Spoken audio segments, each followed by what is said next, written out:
3월 1일 마태복음 15장 1절로 20절 사람을 더럽게 하는 것입니다. 결국 예수님의 소문은 예루살렘에게까지 미쳤고요. 그리고 예루살렘으로부터 바리새인과 서기관들이 아마도 사내들인 공회로부터 파견되어진 인물들로 보이는 그들이 내려와서 예수님을 정죄하고 있습니다. 그들이 예수님을 정죄하는 근거는 장로들의 전통이었죠. 예수께서는 그 장로들의 전통이 하나님의 계명을 범하게 하는다라고 지적하십니다. 결국 이제 그 바리새인과 서기관들, 사내들인 공회와 예수님의 갈등이 시작되어지는 것이죠. 그들이 외식적이고 형식적인 그리고 그들의 탐욕으로 인해서 하나님의 계명조차도 그들이 수호한다라고 여겼지만 결국은 범하고 마는 그들의 죄가 이제 적나라하게 드러나게 되는 것이죠. 결국 그들의 인격, 그들의 마음으로부터 드러나오는 그들의 욕망과 욕심, 탐욕, 그리고 그 기득권을 수호하기 위한 그들의 상태로 인해서 그들은 맹인이 되어집니다. 그들은 영적 소경이 되어져서 결국 예수 그리스도로 인해서 예수 그리스도께 가라지로 취급되어지는 그러한 입장에 놓이게 되는 것이죠. 전통을 어긴 제자들을 향한 종교 지도자의 비난이 1절과 2절에 기록되었습니다. 읽겠습니다. 그때 바리새인과 서기관들이 예루살렘으로부터 예수께 나와 이르되 당신의 제자들이 어찌하여 장로들의 전통을 범하나이까? 떡 먹을 때 손을 씻지 아니하나이다. 이제 그들이 예루살렘으로부터 급파되어졌습니다. 그리고 예수님을 정죄하는데 사실 손을 씻지 않는 문제가 극히 사소해 보이지만 사실 이것은 결코 사소하지 않습니다. 그때 당시에 모든 유대인들이 절대적으로 지키고 유대인이라면 당연히 지켜야 할 뿐만 아니라 지키지 않으면 유대인이 아닌 것이죠. 예수님의 커져가는 위상을 이제 실추시키는 정도가 아니라 그들을 완전히 이제 거꾸러지게 하기 위해서 그들은 가장 기본적인 문제를 들고 이제 고발하기 시작하는 것이죠. 당시에 손을 씻는 규정은 굉장히 까다로웠다고 합니다. 그래서 물의 양까지 규정하고 있는 그러한 장로들의 법이 있었다라는 것이죠. 그 장로의 전통을 왜 범하느냐라고 이렇게 예수님의 제자들을 정죄하게 되어진 것이죠. 사실 장로들의 전통은 장로들의 전통일 뿐이죠. 하나님의 계명을 지키기 위해서 그들이 만들어낸 전통입니다. 그럼에도 불구하고 그 전통이 사실은 하나님의 계명을 범하는 어떤 근거가 되어져 버리는 그러한 참으로 기가 막힌 상황이 되어졌다라는 것이죠. 그들은 바벨론 포로 귀환 이후에 세세한 생활 규칙을 정했습니다. 그것이 탈무드죠. 그 탈무드는 내용상 율법의 세부 규정으로서 미시나라는 그러한 조항을 가지고 있죠. 그 미시나의 주석격인 게마라, 그리고 법 규정을 따로 다룬 할라카, 그리고 그것을 좀 더 쉽게 이야기체로 기록한 지혜와 훈계를 위한 학가다. 이런 것들이 있었는데 이 모든 것들은 사실은 인간의 생각을 하나님의 계시의 말씀과 동일한 권위로까지 격상시켜서 자신들이 백성들을 통제하고 간섭하고 그리고 그들을 자신들의 손 아래 두기 위한 어떤 그런 목적으로 악용되어지고 있었고 그리고 백성들은 그것을 절대시하며 따르고 있던 시대였다라는 것이죠.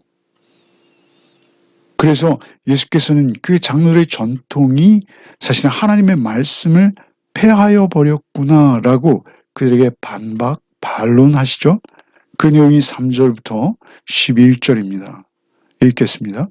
대답하여 이르시되 너희는 어찌하여 너희의 전통으로 하나님의 계명을 범하느냐. 하나님이 이르셨을 때 내 부모를 공경하라 하시고 또 아버지나 어머니를 비방하는 자는 반드시 죽임을 당하리라 하셨거늘 너희는 이르되 누구든지 아버지에게나 어머니에게 말하기를 내가 드려 유익하게 할 것이니 하나님께 드림이 되었다고 하기만 하면 그 부모를 공경할 것이 없다 하여 너희의 전통으로 하나님의 말씀을 폐하는도다. 외식하는 자들아 이사야가 너희에 관하여 잘 예언하였도다. 일렀을 때 이 백성의 입술로는 나를 공경하되 마음은 내게서 멀도다.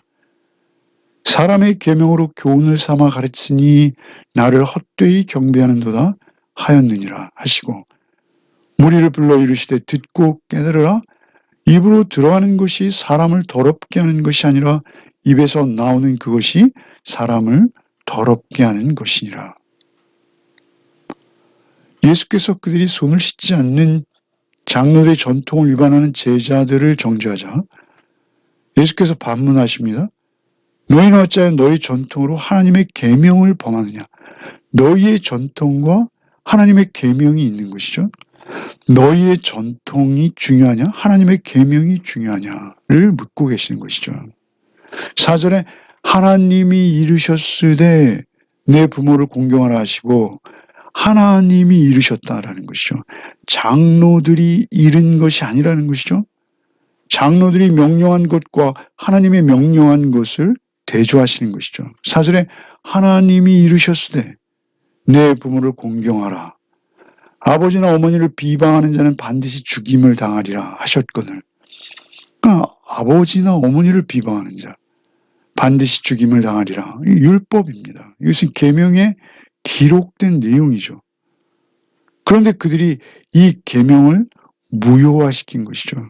내 부모를 공경하라. 이것은 10계명 중 5계명이죠. 약속이 있는 첫 계명입니다. 어머니나 아버지를 비방하는 자는 반드시 죽임을 당하리라. 이것은 성경입니다. 비방한다라는 것은 불경한 말을 한다라는 것이죠.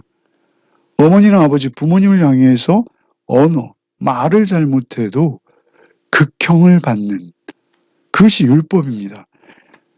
성경에서 하나님과 하나님 공경과 하나님 앞에서의 하나님을 망령되이 일컫는 것, 그것과 부모님을 공경하지 않는 것, 그것은 거의 10계명 안에서 함께 있는 것이죠. 하나님을 향한 대신계명에서 첫째요, 대인계명에서 부모 공경은 첫째인 것입니다. 그런데 그들이 장로의 전통으로 고르반이라는 제도를 만든 것이죠. 5절에 너희에게 이르되 누구든지 아버지나 어머니에게 말하기를 내가 드려 유익하게 할 것이 하나님께 드림이 되었다. 고 하기만 하면 그 부모를 공경할 것이 없다 하여 너희의 전통으로 하나님의 말씀을 폐하는도다. 이렇게 지적하시죠. 코르반, 히브리어인데요. 헬라어로 고르반, 마가복음에서는 이 동일한 본문, 병행 본문에서 고르반이라는 용어를 소개하죠. 그들이 성전이 비대해졌습니다. 성전을 유지하고 관리하고 그리고 성전에 그들이 머물며 그들이 집권하여서 누리는 부귀와 영화는 대단했습니다. 그래서 그들이 많은 비용을 필요로 했고요. 그리고 하나님께 드림이 되었다라고 하기만 하면 부모를 공경할 것이 없다라는 그러한 당시에 그러한 장로들의 전통이 있었다라는 것이죠. 이것을 악용하게 되었다라는 것이죠. 그래서 부모를 부양하는 의무, 사실 부모에게 말을 잘못하는 것보다 부모를 부양하는 의무가 우선할 것이죠. 그런데 그 부모를 부양하는 의무마저 정면으로 위반해버리는, 그 부모로부터 땅을 상속하여서 지내면서 부모 부양을 외면해버리는 그러한 법을 그들이 합법화시켜버렸다라는 것이죠. 너희의 전통으로 하나님의 말씀을 폐하는도다. 이것은 하나님의 뜻을 말살시키는 것입니다. 하나님께서는 부모를 공경하도록 그렇게 말씀하셨는데 그들은 그것을 장로들의 전통으로 합법화시켜서 아주 거스르게 해버린 것이죠. 그래서 이것이 악용되어지는 사례가 굉장히 많았다고 합니다. 그래서 심지어 부모와의 갈등만 조금 있어도 고르반이라는 이 제도가 굉장히 성행했다라는 것이죠. 그래서 부모 부양을 거절하는 모습들이 있어서 이것은 당시 사회적으로도 이슈가 되어지고 그리고 많은 문제를 야기하는 법이었다라는 것입니다. 8절에 이 백성이 입술로는 나를 공경하되 마음은 내게서 멀도다. 입술이 중요한 것이 아니라 마음이 중요한 것인데 9절에 사람의 계명으로 교훈을 삼아 가리키니 나를 헛되이 경배하는도다. 열매가 없다라는 것이죠. 형식이 내용보다 중요해져 버린 것이죠. 겉으로 드러나는 의식, 손을 씻는 행위, 그것이 하나님의 계시의 말씀의 정신보다 더 우선해져 버린 것이죠. 하나님의 계명을 어기는 것이 근원적인 죄악임에도 불구하고 그들은 오히려 장로의 유전을 어기는 것을 더 심각하게 받아들이는 그러한 처지가 되어버린 것이죠. 그렇게 그들과 논쟁을 하신 예수께서는 10절에 무리를 불러 이르시되 듣고 깨달으라. 이제 그 바리새인과 서기관들과 이야기하는 사이 무리들과 거리가 좀 멀어졌던 것 같습니다. 그래서 다시 무리를 불러 말씀하세요. 듣고 깨달으라. 중요한 말씀을 하신다는 것이죠. 입으로 들어가는 것이 사람을 더럽게 하는 것이 아니라 입에서 나오는 그것이 사람을 더럽게 하느니라. 그러니까 무엇을 먹는 것, 그 음식이 사람을 더럽게 하는 게 아니다. 손을 씻어서 그 음식을 깨끗이 관리한다. 그것이 사람을 깨끗이 하지 못한다라는 것이죠. 오히려 사람의 입에서 나오는 그것이 사람을 더럽게 한다. 손 씻는 행위로 사람은 정결해지지 않는다라고 무리에게 말씀하시는 것이죠. 이것은 너무나 간단한 논리인 것이죠. 그런데 제자들은 그것을 깨닫지 못합니다. 역시 입으로 들어가는 것이 사람을 더럽게 하는 것이 아니라 입에서 나오는 것이 사람을 더럽게 하는 것이라 이것은 비유로 들리죠. 그래서 무리도 아마 바르게 이 의미를 온전히 깨닫지는 못했을 것이라고 보입니다. 결국 제자들이 묻게 되죠. 12절부터 읽겠습니다. 이에 제자들이 나와 이르되 바리새인들이 이 말을 듣고 걸림이 된 줄 아시나이까? 예수께서 대답하여 이르시되 심은 것마다 내 하늘 아버지께서 심으시지 않은 것은 뽑힐 것이니 그냥 두라. 그들은 맹인이 되어 맹인을 인도하는 자로다. 만일 맹인이 맹인을 인도하면 둘이 다 구덩이에 빠지리라 하시니 베드로가 대답하여 이르되 이 비유를 우리에게 설명하여 주옵소서. 예수께서 이르시되 너희도 아직까지 깨달음이 없느냐? 입으로 들어가는 모든 것은 배로 들어가서 뒤로 내버려지는 줄 알지 못하느냐? 입에서 나오는 것은 마음에서 나오나니 이것이야말로 사람을 더럽게 하느니라. 마음에서 나오는 것은 악한 생각과 살인과 간음과 음란과 도둑질과 거짓 증언과 비방이니 이러한 것들이 사람을 더럽게 하는 것이요 씻지 않은 손으로 먹는 것은 사람을 더럽게 하지 못하느니라. 제자들이 이제 무리가 아닌 제자들이 나와서 예수님께 말하는 것이죠. 바리새인들이 이 말을 듣고 걸림이 된 줄 아시나이까? 이것은 약간은 염려와 걱정이 앞서서 예수님께 충고하듯 건의하듯 이렇게 말하는 것입니다. 바리새인들이 이 말을 듣고 비위가 상한 것을 알지 못하시나이까? 다른 성경이 이렇게 번역하고 있습니다. 바리새인들이 이 말을 듣고 분개하고 있다는 것을 화가 나 있다는 것을 알지 못하시나이까? 이렇게 예수님을 마치 추궁하듯이 말하는 것이죠. 그러자 예수님께서 대답하시죠. 심은 것마다 내 하늘 아버지께서 심으시지 않은 것은 뽑힐 것이니 그냥 두라.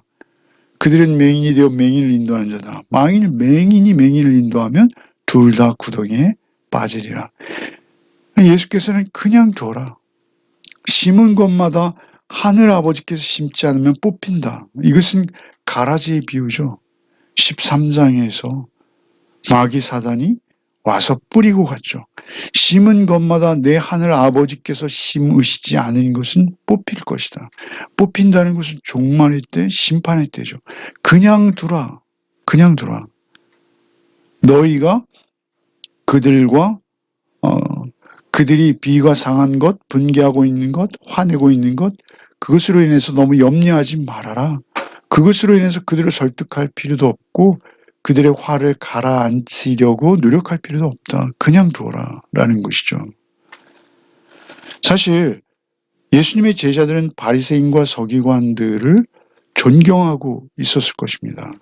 그때 당시의 사회의 모든 백성들은 극도로 서기관과 바리새인들을 존경하고 있었습니다. 더구나 예루살렘으로부터 내려온 정말 정의의 바리새인과 서기관, 그들은 전적인 헌신자들이었고 그리고 대중의 인기와 사랑을 받고 있었어요. 전폭적인 지지를 받고 있었습니다. 그래서 예수님께 사실은 이것은 걱정하며 이야기한 것인데 예수께서는 뽑힐 것이다. 그들은 뽑힐 것이다. 그냥 두어라 라고 말씀하시는 것이죠. 그러자 베드로가 아직도 이해를 못하고 다시 묻고 있는 것이죠.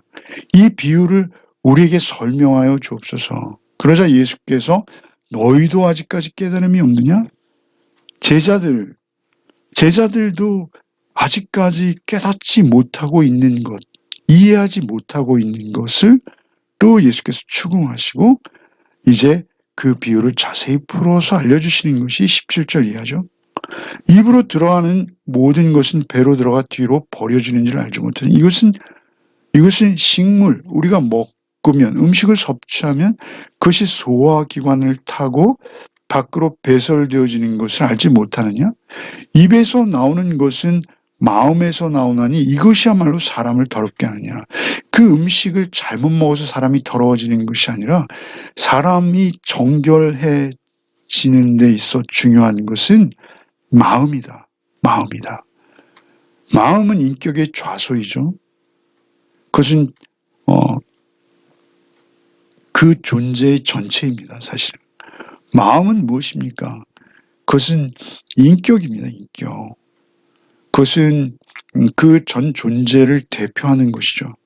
그런데 그 마음이 더럽고 정결하지 못할 때 악한 생각과 살인과 간음과 음란과 도둑질과 거짓 증언과 비방, 살인한다는 것은 꼭 그 사람을 죽여서가 아니라 그들은 이제 예수님을 향해서 경쟁자로 여기고 예수님을 타도의 대상으로 여기고 결국은 예루살렘에서 내려왔던 그들이 주동이 되어서 주축이 되어서 그들로 인해서 예수님이 십자가에 못 박히시는 이 일이 일어나고 있다라는 것이죠.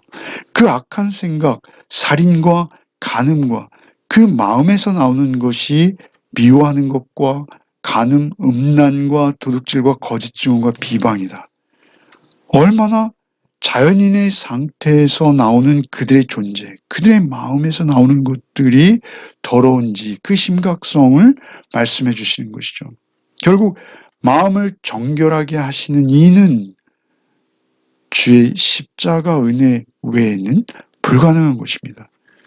주께서 우리의 마음을 정결케 해주시지 않으시면 우리의 이 원래부터 있던 본성, 이 욕망, 이 모든 이기적인 마음들을 예수께서 그 은혜로 우리에게 사죄의 은총으로 베푸사 우리를 정결하게 씻겨주지 않으시면 우리는 그 더러움에서부터 정결함을 얻을 수 없다라는 사실입니다.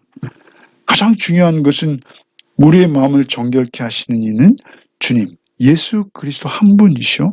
그분의 십자가 사역으로 인해서 우리는 정결함을 받는다라는 것이죠.